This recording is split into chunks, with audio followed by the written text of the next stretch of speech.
Hey guys, welcome to Heart Threads. We're here to cover stories that the news may not be covering, but are just as important. All of our stories are here to give you a little bit of inspiration in your daily life, because who doesn't need some of that? My name is Andy Judson, and I'm so excited to be bringing you a story about Rob Shear and his beautiful family in this video. Rob's story is absolutely incredible. As a child, he came from a really violent and abusive household and ended up in the foster care system. Today, he has become the father that he never had. He's adopted 4 kids, and now they're all working to improve the foster care system that they all came through. I'm so excited for you guys to see this. Here's his story.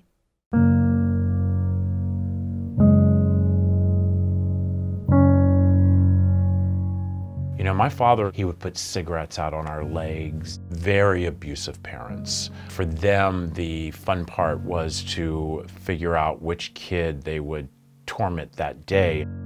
Then my parents died, and to me it was the greatest gift that ever happened.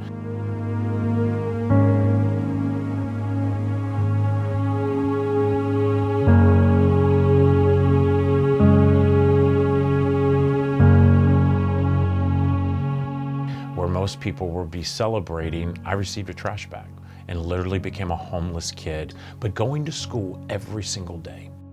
So I graduated from high school. It was the saddest day of my life because for 8 hours a day, I knew I had a roof over my head when I was in school.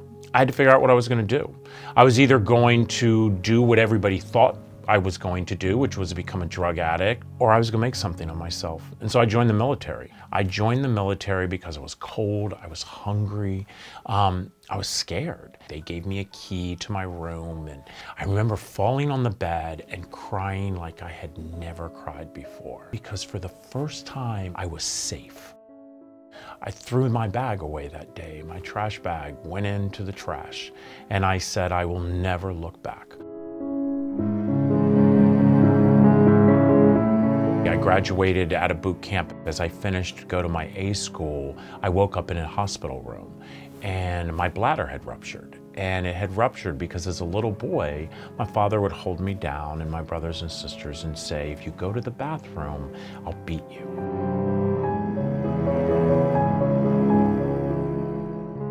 And I went to the public library and I typed up a resume that looked so good that anyone would want to interview and hire me. Problem was, it was all lies. See, I was this close from being homeless again, and I knew I had to do everything in my power to make sure that didn't happen, and yes, that meant lie. And I got hired, and I worked my butt off.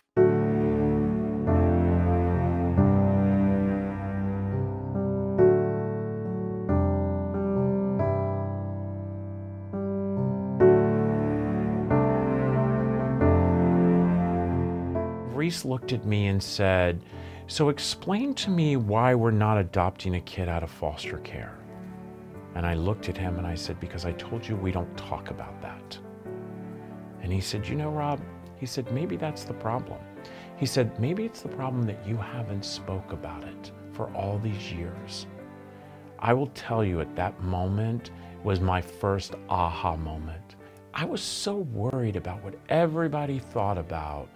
I didn't think about the fact of all these kids in the system that I failed. I just knew that I wanted to be different, that I wanted to be the dad that I never had. You know how much I love you? So we put in our application. We were going to foster to adopt 1 child, and we got a call. And she said, I know that you only wanted 1 child under the age of 5. She says, but I have a sibling group. I have a little boy and his sister who are in desperate need of a home.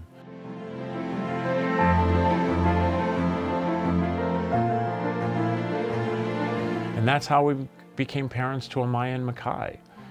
And I remember the night when Amaya had gotten out of the bath and she was in her bed and my husband and I were reading her book, and she looked up at me and she said, you know what? I'm going to call you Daddy, and I'm going to call you Dada. That's when I became a dad. And then the phone rang, and they said they had 2 brothers. And they had 2 brothers that had been in the system already, the one once before. Reece and I looked at each other and said, we have to do it. So within a matter of almost 3 months, we went from no kids to 4 kids.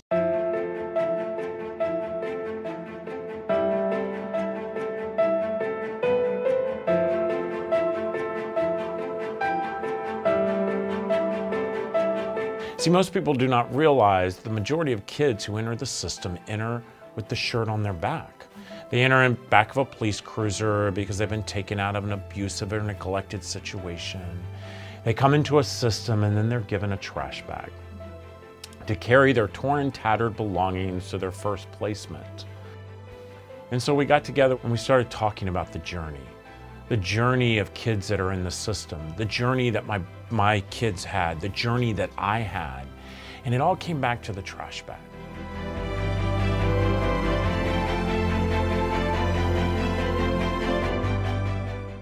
We must take care of all these children. Our community truly wants to see all children better than the way they were.